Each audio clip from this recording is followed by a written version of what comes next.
గౌరీదేవి బాల్యంలో తన చెలికత్తెలతో వనంలో ఆడుకుంటూ ఉండగా ఆ సమయంలో మొదటిసారి రజస్వల అవుతుంది. ఆ రక్తపు చుక్క నేలను తాకిన వెంటనే ఓ మొక్కగా పుడుతుంది. ఈ వింతను చెలికత్తెలు చూసి పర్వతరాజుకు చెప్పగా పర్వతరాజు సతీ సమేతంగా ఆ ప్రాంతానికి వస్తాడు. అంతలోనే ఆ చెట్టు పెద్దదయ్యి, గౌరీ రుద్రాంశతో జన్మించిన నా వల్ల ఈ లోకానికి ఏదైనా ఉపయోగం కలదు అని పర్వతరాజును అడుగుతుంది. అప్పుడు పార్వతీదేవి ఆ చెట్టు నుండి ఒక ఆకు కోసింది.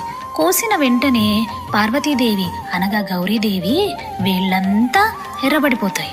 అయ్యో, నా బిడ్డ వేళ్ళు కందిపోయాయే అని అనగానే గౌరీదేవి నాకు ఏ విధమైన బాధ కలగలేదు, పైగా చాలా అలంకారంగా అనిపిస్తుంది అంటుంది. పర్వతరాజు ఇకపై స్త్రీ సౌభాగ్య చిహ్నంగా మానవలోకంలో ప్రసిద్ధి అవుతుంది అని చెప్తాడు.